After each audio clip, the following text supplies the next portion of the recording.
Hello everyone, welcome to our channel.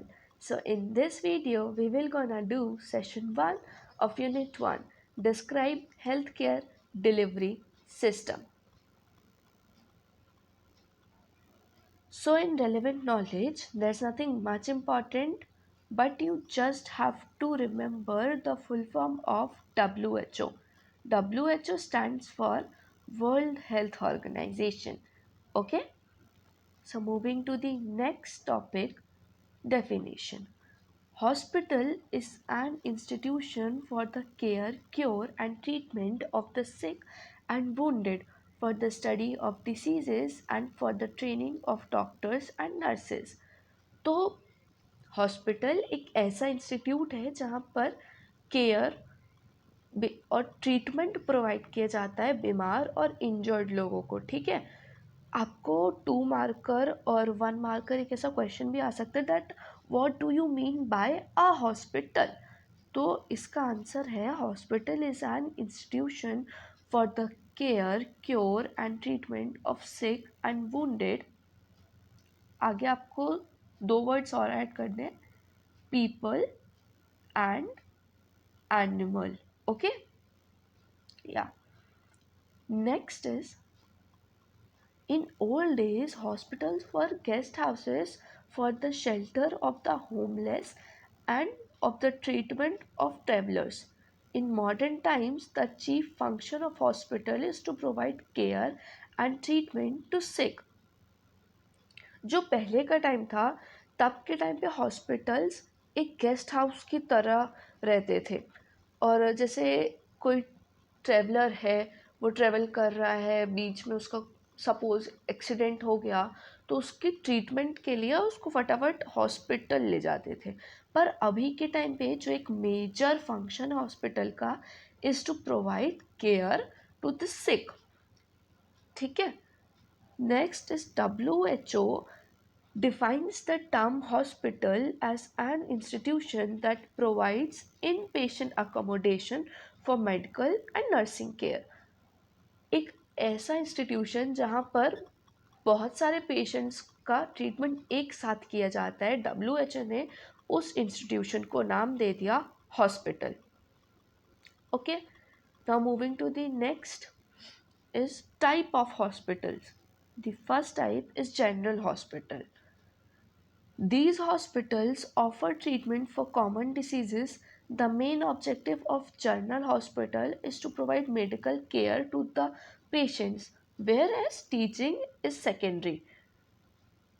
तो देखो, जो जनरल हॉस्पिटल्स होते हैं ना, उनका काम होता है कॉमन डिसीजेस का ट्रीटमेंट करना। फॉर एग्जांपल मैं बता रही हूँ, फीवर, मुझे फीवर हुआ तो मैं कोई स्पेसिफिक स्पेशलाइज्ड हॉस्पिटल नहीं जाऊंगी ना, मैं तो जनरल हॉस्पिटल जाऊंगी। नेक्स्ट है स्पेशलाइज्ड हॉस्पिटल। ऐसे हॉस्पिटल्स जो कि एक स्पेसिफिक एरिया, मतलब आपके बॉडी में अगर आपको एक पता है कि आपके हार्ट पे कुछ तो भी प्रॉब्लम है, तो आप एक कार्डियक हॉस्पिटल को कांटेक्ट करोगे। स्पेशलाइज्ड हॉस्पिटल्स वो हॉस्पिटल्स होते हैं जो कि एक स्पेसिफिक एरिया को ट्रीट करते हैं। Okay, moving to the next, teaching hospital, medical college, institute. The primary objective of teaching hospital is teaching, research and medical care to the patients. देखो, एक प्राइमरी जो एकदम बेसिक ऑब्जेक्टिव होते हैं एक टीचिंग हॉस्पिटल का, तो वो टीचिंग ही होगा। और दूसरा ये रहता है कि रिसर्च करवाना, ठीक है, मेडिकल केयर देना पेशेंट्स को। थोड़े बड़े जो टीचिंग हॉस्पिटल्स होते हैं वहाँ पर ये सब भी चलता है। अब आ जाते हैं OPD.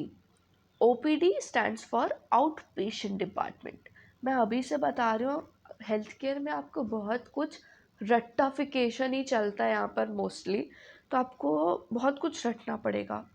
और ऐसे बोले तो ज़्यादातर आपको फुल फॉर्म्स ही रटने पड़ेंगे। ठीक है, तो OPD stands for out patient department. तो OPD वो होते हैं पेशेंट्स जो आए हमारे हॉस्पिटल, अपना डायग्नोस करवाया, मतलब अपना चेकअप वेकअप करवाया, पता करवाया कि उन्हें क्या प्रॉब्लम है और घर गए।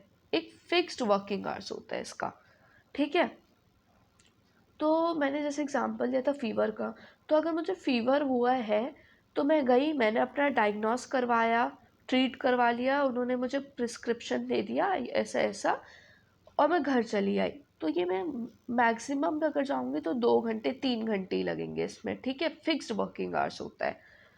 मैं उस हॉस्पिटल में गई, काम करवाया और बाहर आ गई, तो एक दिन के अंदर अंदर तो मैं क्या थी, आउट पेशेंट डिपार्टमेंट थी, ठीक है, ओपीडी थी। नेक्स्ट देखें अगर, तो अगला आता है हमारे पास इन पेशेंट डिपार्टमेंट। इन पेशेंट डिपार्टमेंट होता है आईपीडी और wards.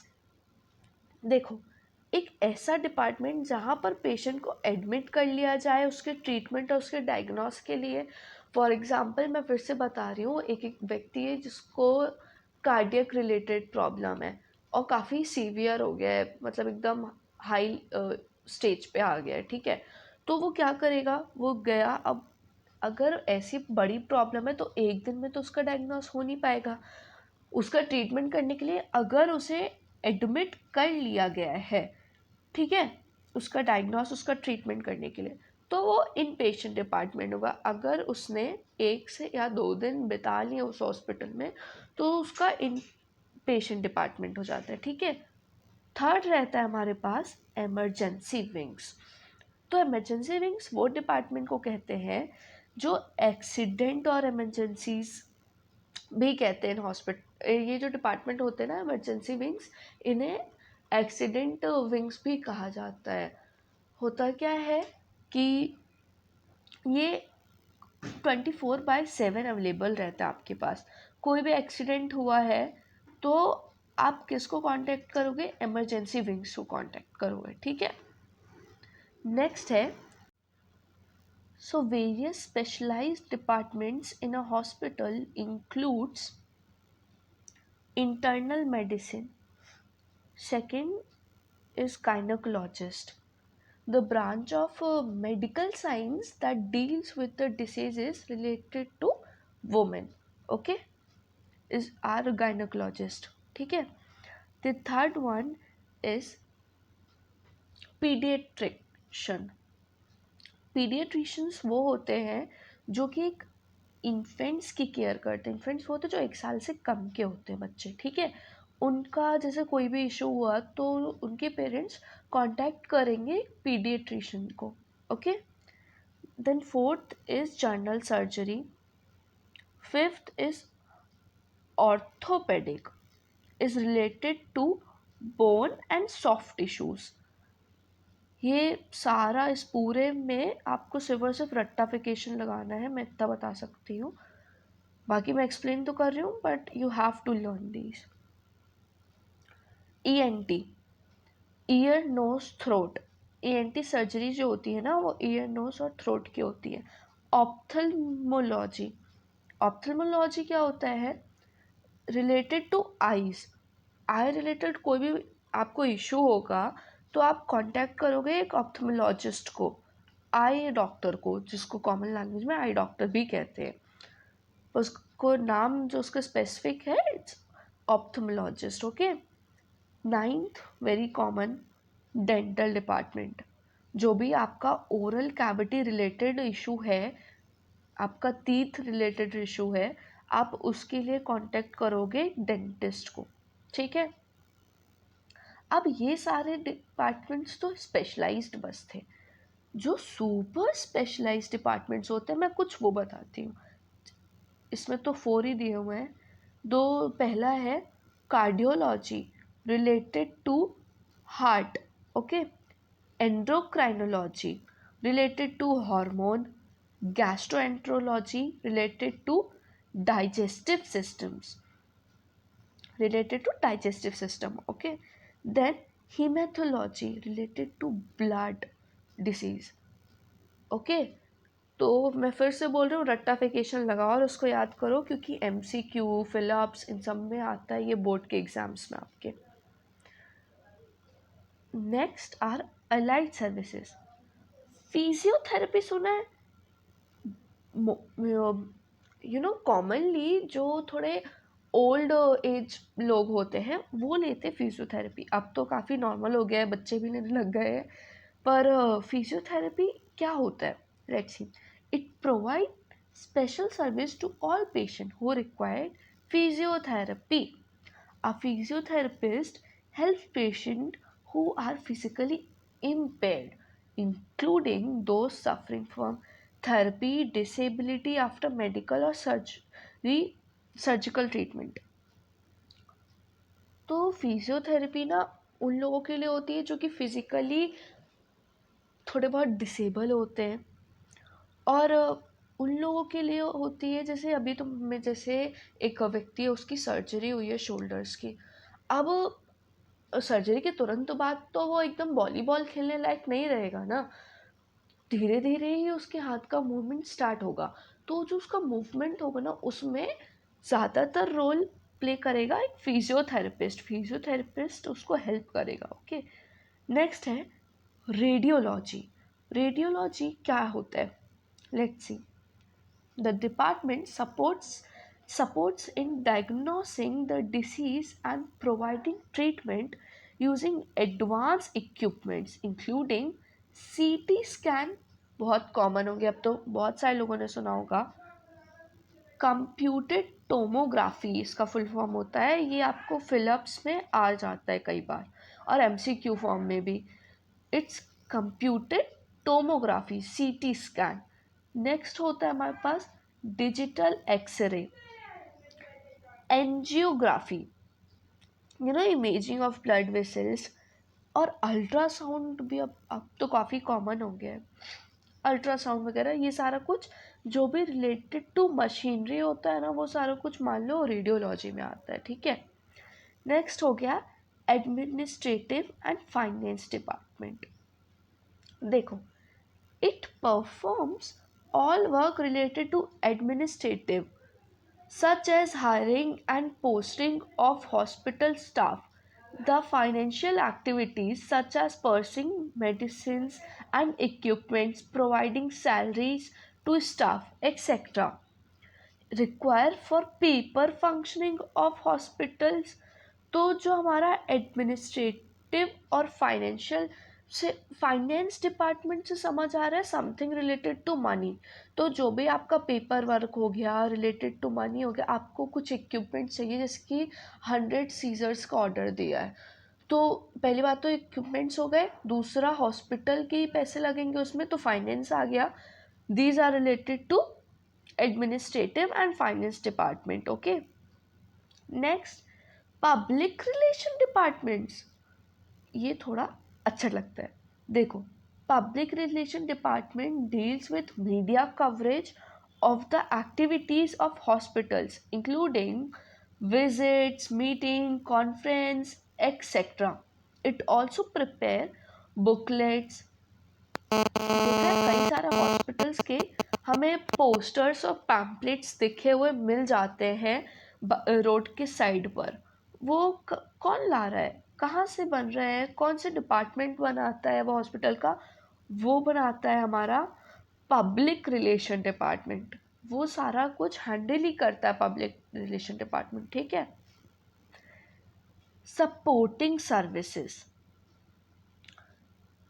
Hospital may also have some services which are required for providing support to maintain clinical areas। ठीक है, अब इसमें क्या क्या आ गया, ये खुद में ही काफ़ी बड़ा टॉपिक है। काफ़ी तो नहीं पर काम बरकत तो है ही यार। देखो, सबसे पहला इसमें आता है हमारा dietary and food services. This division provide catering and food services in to inpatient and accompanying individual as well as hospital staff। तो ये जो डाइटरी और फूड सर्विसेज हो गया ना, ये किसको कौन प्रोवाइड करता है, जो केटरिंग स्टाफ्स होते हैं, जो कि हमारा खाना बनाने वाला जो एक पूरा स्टाफ हो गया ना, वो ये सब संभालता है। ऐसा नहीं है कि सबको खाना प्रोवाइड करते हैं, ये सिर्फ उन्हें खाना प्रोवाइड करते हैं जो कि इन पेशेंट डिपार्टमेंट में आते हैं, पेशेंट्स, जो पेशेंट्स एडमिट हुए रहते हैं या फिर जो हॉस्पिटल के स्टाफ्स रहते हैं, ठीक है। नेक्स्ट है hospital disinfection and sterilisation services. It provides services related to disinfection and sterilization in hospital। देखो, स्टेरिलाइजेशन का मतलब होता है किसी भी चीज़ को बैक्टीरिया से डिसइंफेक्ट करना, ठीक है। वो काम होता है डिसइंफेक्शन वाला, जो हमारा एक पूरा स्टाफ है हॉस्पिटल का, ये वो काम करता है, ठीक है। और थर्ड है क्लीनिंग एंड लॉन्ड्री। अब लेनिन्स का क्या मतलब होता है मैं ये बता देती हूँ। ये एक टाइप का क्लॉथ है जो हम हॉस्पिटल्स में ना, जो बेडशीट पिलो कवर में जो क्लॉथ्स डले होते हैं वो लेनिन क्लॉथ होते हैं, ठीक है। तो देखो, ये उन्हें टाइम टू टाइम लाना, उन्हें वॉश करना, उनको क्लीन करना और वापस से ले जा करके उधर पर डालना, ये सब कुछ कौन सा डिपार्टमेंट संभालता है? क्लीनिंग एंड लॉन्ड्री, ठीक है। नेक्स्ट है laboratory and blood bank. They provide provision of lab investigations and ensure ability of blood product in hospitals। तो देखो, ब्लड बैंक बहुत कॉमन हो गया, अभी तो सुना ही होगा। तो जो भी ब्लड रिलेटेड होता है ना, जैसे कई बार होता है ऐसा कि कोई ए पर्सन है जिसे चाहिए ब्लड ग्रुप ओ पॉजिटिव, पर उनका ब्लड बैंक में वो है ही नहीं, ख़त्म हो गया है। तो क्यों ख़त्म हो गया, किसके कारण? लापरवाही तो हुई ना कहीं। वो किसने की? जो हमारा लेबोरेटरी और ब्लड बैंक डिपार्टमेंट था उसने की, है ना। तो ये सारा काम होता है कि वो मेंटेन रखें ब्लड बैंक को, ये काम होता है वो ब्लड बैंक वाले स्टाफ्स का, ठीक है। Moving to the next, maintenance and engineering. Maintenance and engineering department is responsible for day-to-day maintenance of hospital equipment and other hospital facility।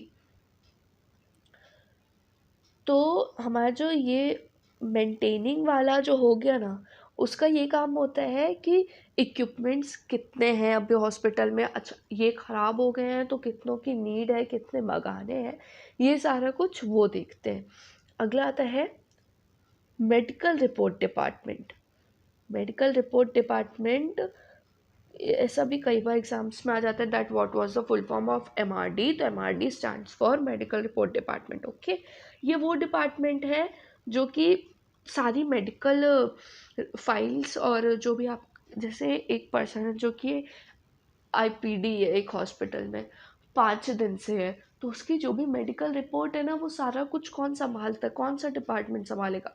Medical report department संभालेगा, okay. Next is social service department. It provides services related to welfare of patients and helping the patient for admissions, investigations, referrals, etc. Basically patients की help करता है ये वाला department. Next है हमारे पास pharmacy.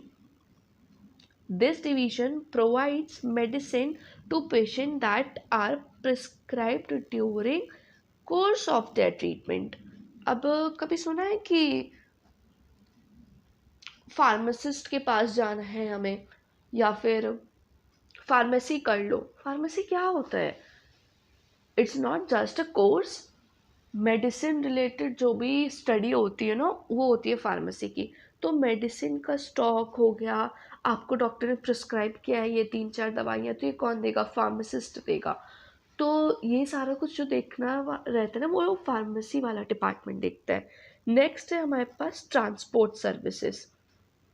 ये क्या करता है? जो भी एम्प्लॉयज़ हैं, पेशेंट हैं, देखो अभी अगर मैं एक थोड़े छोटे हॉस्पिटल में हूँ, फॉर एग्ज़ाम्पल मैं एक हेल्थ सेंटर में हूँ, तो इस हेल्थ सेंटर से मुझे एक बड़े सिटी हॉस्पिटल तक जाने का जो एम्बुलेंस हो गया या जो भी उनका ट्रांसपोर्ट हो गया, ये सारा कुछ आ जाता है हमारे ट्रांसपोर्टेशन सर्विसेज के अंदर, ओके।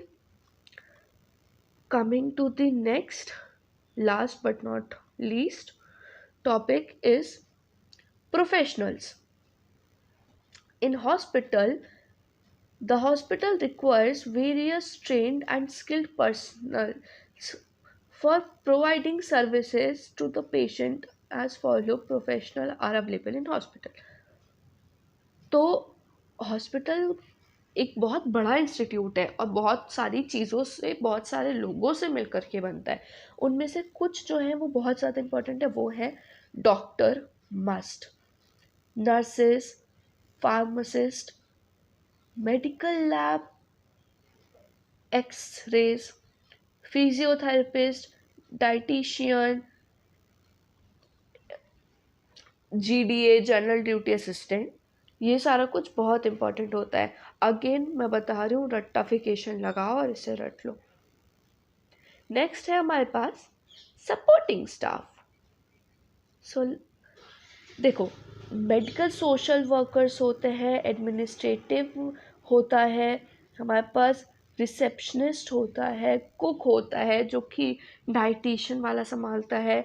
जो रिसेप्शनिस्ट होता है वो कभी भी एक हॉस्पिटल में एंटर करो तो कुछ दिखे कि ना दिखे, सबके सबसे पहले आपको एक रिसेप्शनिस्ट दिख ही दिख जाता है। ठीक है। Data entry operator, washman, laundry man, ठीक है, सैनिटरी वर्कर, फिर हमारे पास आ जाता है सिक्योरिटी गार्ड।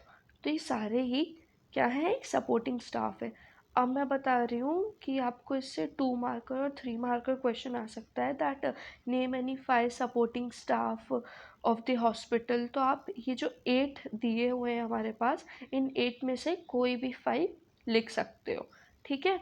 ऐसे ही हमारे पास और भी एक क्वेश्चन आ जाता है, 4 मार्कर आता है ये तो most of the time, that explain any 5 supporting services of hospital. तो ये जो इतने सारे दिए गए 9, इनमें से आप कोई सा भी लिख सकते हो। ठीक है। तो आपका सेशन 1 होता है यहीं पर complete. So I hope you all found the video helpful.